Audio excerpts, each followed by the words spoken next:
We're here to explain to you the installation of Aqualogic Ultra Rigid Core Premium Luxury Vinyl Plank. Aqualogic Ultra is a material that is 5 millimeters thick. It consists of 70% stone core and 30% PVC. And then attached to the underside of the Aqualogic Ultra is an EVA pad. EVA is a form of rubber. It's very dense, and this is 1.5 millimeters thick. Altogether, the material measures 6.5 millimeter, and it goes together in a push-lock installation method. Let's talk about the tools you'll need for the installation of Aqualogic Rigid Core Luxury Vinyl Plank. These are knee pads. They help with comfort and protecting your knees for installation. Safety glasses to protect your eyes. A tape measure for measuring the room for layout and for cutting your materials. Pencils for marking. A T-square for marking and cutting. A box knife, a utility knife for cutting the material. A rubber mallet for installing the material. Tapping blocks, they come in various sizes and shape, whichever suits you best is the one to use. And a pull bar for tight corners, the end of a run, or times when you have difficulty tapping, you tap against the end of the pull bar. A long straight edge for long cuts and marking may come in handy, and spacers for the perimeter of the room during installation. For the installation in this demonstration, I've decided that I'm going to begin with a 24-inch piece, and then I will stagger my plank so I have a random appearance. In order to get started with the 24-inch piece, let me show you how it's cut. First thing I do is I've made my determination. I'll measure my 24 mark. And I like to not only measure it and line up my T-square, but I also like to know where the cut line is, so I use a number 2 pencil, and I now have my cut line. One of the nice things about it is you simply need to score it with a utility knife and a sharp blade. And with the T-square, you can use your thumb and your fingers to keep you away from the cutting surface. Usually 3 or 4 passes are all it takes to cut the material and get it ready to be snapped. And I like to do it on a work surface or a table edge where I can hold this side down and snap it and lift it up to complete the tearing of the EVA pad. So now that we have our first piece cut and ready to go, we're getting ready to start the assembly. You'll notice I have another piece on the table. This is known as a bridge. This is the leftover piece from my first cut, and this is going to help us tighten our joints. So I'll start with my 24, and then I've pre-cut my other pieces, and the Aqualogic Ultra goes together in a push lock fashion at the ends. The first side to get engaged is the long side, but when you're starting the run, you don't have a long side, so you make one with a bridge. Now the bridge piece is what's allowing us to straighten out our run.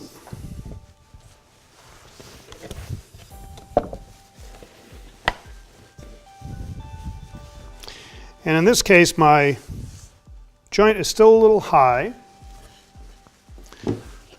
I take my tapping block and my bridge piece, and when this is up, it usually means that this joint is not quite right. But when I tap it and it engages, it lays down flat. That's something you can't see very easily with your eye, so this little method is sort of a fail-safe.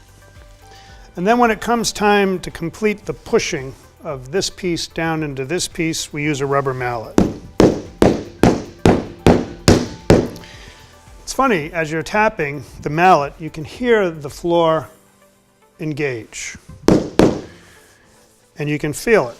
Just for safety's sake, you might want to use your tapping block to make sure everything is nice and smooth. Keeping in mind the importance of the bridge piece on the first run, because this first run wants to be straight. If it wiggles just a little, the rest of the floor will not go together well, and you'll find yourself disassembling and reassembling, wondering where did I go wrong. If you use the bridge piece, that problem can be avoided. Now I'm going to run out of space because I've determined that my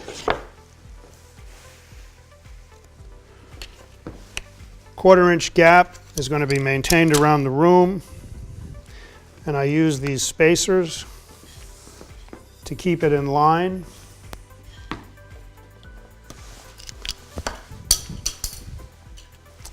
I take the two of them,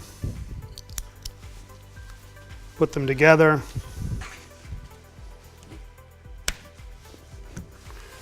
come back here to see that I haven't disrupted my joint. Looks good. This is my bridge.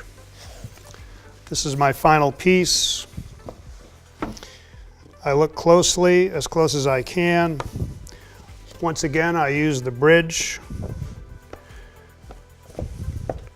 to make sure I'm accurate.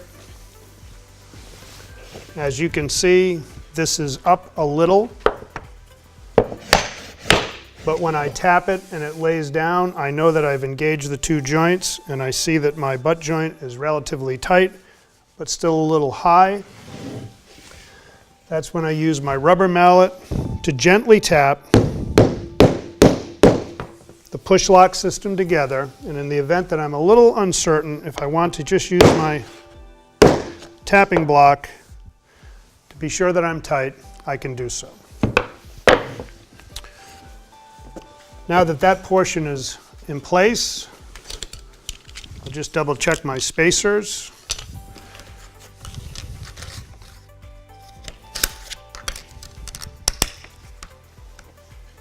Make sure my run is square. My joints are good. Once again, this first row is the key element, and the bridge is the tool to tell you if you have it right. Now we can confidently go forward and complete the installation. This piece is now longer. It's approximately 1 foot longer. It lays down nice and flat. It's never a bad idea to give it a tap. Now I have my next piece is going to be 48 inches long. And again, with the push lock system, the long edge is the lead edge. And then you bring the short edge tight and you feel if it's ready to be tapped down. If it overlaps and you try to tap it down, you'll damage it. Once again, the bridge comes in handy because if you put the bridge in place, you create the opportunity to avoid any damage. You tap it until it lays flat. This is only a little bit high. In this case, it actually went right in. Tap it tight together. Job done. Move down the road. And the other nice thing about this method, the push lock, is that at the end of the run, you don't need the pull bar. You get it nice and tight. It's very close. You can feel it's a little high. And remember the bridge. Don't forget the bridge.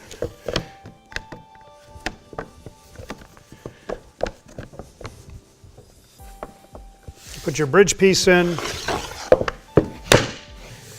tap it. It lays down flat, slightly high, needs to be engaged. One for good measure. And off we go. So to complete the installation, we're going to repeat those steps, which I'm going to do now.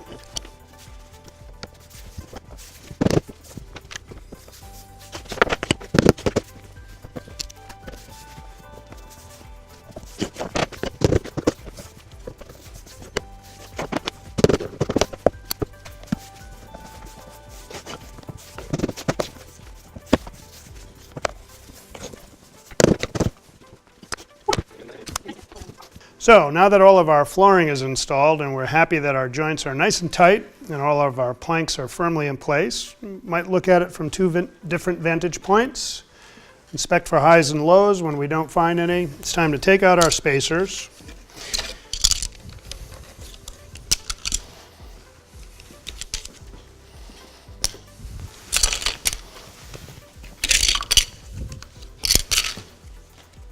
And lock in the floor with our finished quarter round molding in this case. Painted in advance to match our baseboard.